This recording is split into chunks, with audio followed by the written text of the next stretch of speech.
Пасувачки цени за оризарите се 40 денари за килограм откупена оризова арпа и 80 за белиот ориз. Се друго, нивки ги докрајчи. Децидни се на денешниот нивен протест кај Облешево. Со трактори, блокирајќи ја едната коловозна лента, упатија порака до владата дека вака, како што тврдат, нема екзистенција, нито било каква иднина за нивните семејства. 12 години од Словенија, сега сам 4 години.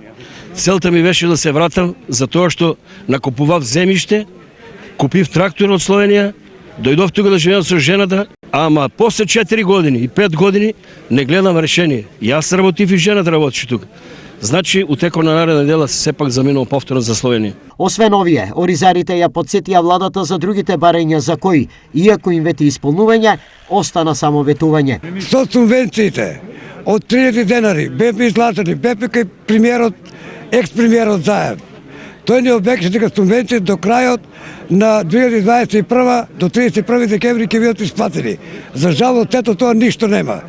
Со ковид мерката, дека ќе бидат впатени сите земјоделци, за жал не се впатени. Со покачувањето на сите репроматеријали, на оризот, на житариците, не едно на друго, ние нити житарици ќе сееме, полијата ќе останат пусти. Оризарите се децидни. Ковид мерката како владина помош да се продолжи до септември годинава и сите да бидат опфатени. Субвенцијата да биде исплатена до февруар, да бидат исплатени. Зелената нафта да биде зголемена. Зачестените кражби на агромеханизацијата е дополнителна нивна мака.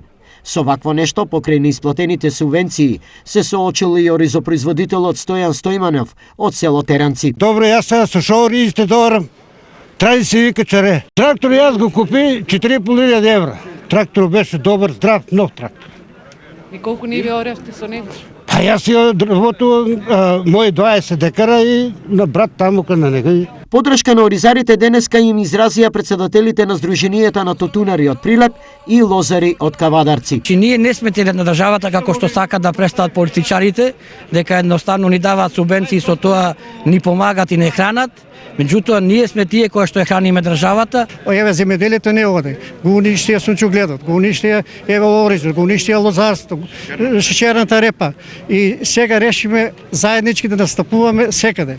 Во меѓувреме, на денешниот прес во влада ресорниот министер Љупчо Николовски вети дека за кратко време ќе излезат со конкретни мерки за помош на оризопроизводителите. Ги знаеме проблемите, ги чувме во Кочани на терен, на лице место. Ги правиме сега анализите за тоа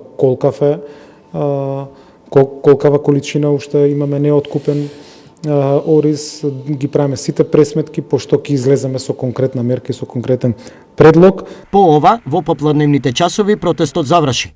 Организаторот најави координативна итна работна средба со останатите здруженија на земјоделци. Потоа ќе се знаат деталите дали повторно Облешево ќе биде центарот на оризарското незадоволство со блокада на магистралата Штип-Кочани. Исполнувањето на барањата го очекуваат над 4000 оризопроизводители, чија екзистенција се темели на над 4000 хектари оризови површини во Кочанскиот регион.